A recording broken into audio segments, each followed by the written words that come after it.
amores, então a gente vai começar hoje, né, uma nova aula, um novo capítulo, que é a influência negra no Brasil. Vocês encontram na página 26 do livro de vocês. Então, como nas aulas passadas, né, eu já vim falando sobre a influência dos indígenas, dos portugueses na nossa cultura, hoje a gente vai falar sobre a influência negra, né, o que eles deixaram de herança cultural para a formação do povo brasileiro. Então, a coroa portuguesa, né, ela queria transformar a colônia, né, no caso o Brasil, em um país produtor de açúcar, porque é um produto, né, que na época era muito caro na Europa. Então, todos os portugueses que se interessavam em produzir açúcar ganhariam, né, posses de terra, porções de terra, para assim poder construir fazendas. Isso fez com que aumentasse o número de engenhos no Brasil. Então, no ano de 1570, tinha cerca de 40 engenhos no Brasil. Em 1610, tinha 400 engenhos e em 1710 chegou a aproximadamente 650 engenhos. Então, com a falta de mão de obra, né, para a agricultura da cana-de-açúcar, os portugueses não viram outra saída a não ser trazer outras pessoas para trabalhar, uma mão de obra escrava, já que os indígenas que eles começaram, né, a usar logo no início dessa produção não estavam se adaptando a esse processo, a este trabalho.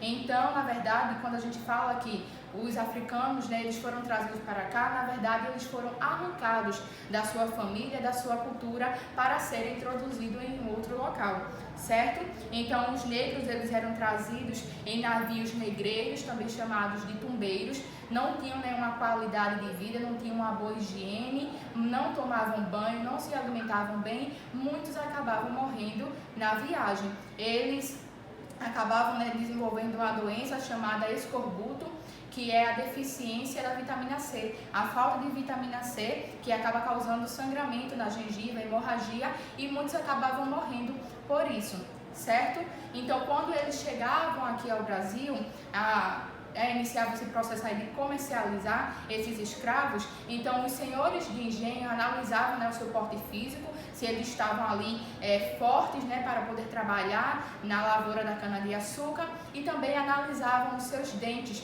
se tivessem, né, com a arcada dentária ali boa, então significava que não tinha sofrido com a doença, o escorbuto, certo? Então significava que eles não estavam doentes e que o senhor de engenho não ia sofrer nenhum prejuízo após a compra desse escravo, tá?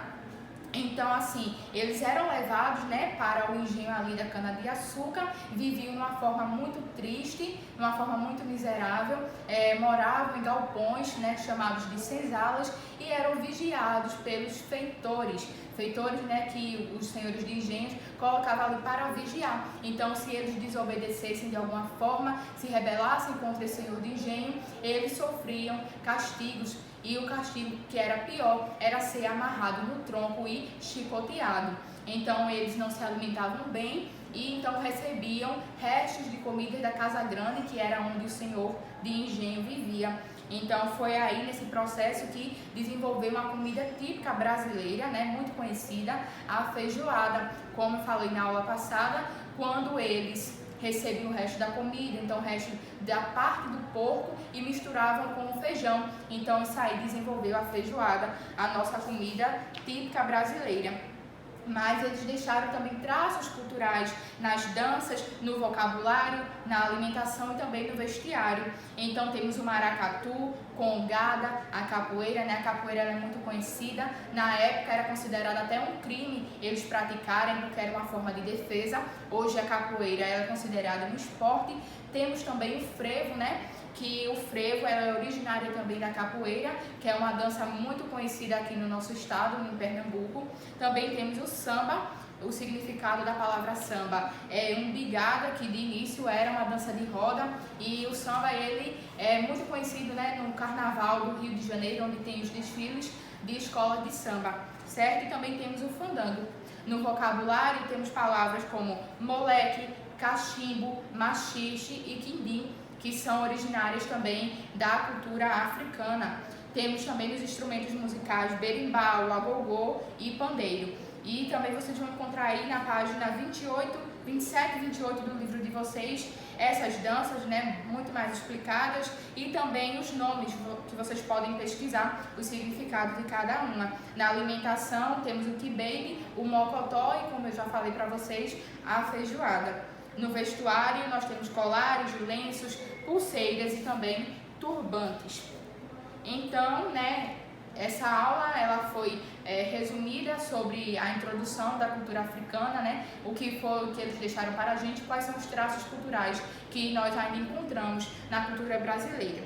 Peço que vocês façam a atividade da página 29 e 30 do livro de vocês, peçam a ajuda do papai, da mamãe, e se necessário vocês podem ver as aulas anteriores que eu também falei um pouco sobre a cultura africana e como ela foi introduzida na nossa cultura brasileira. Então é isso, um beijo e até a próxima aula.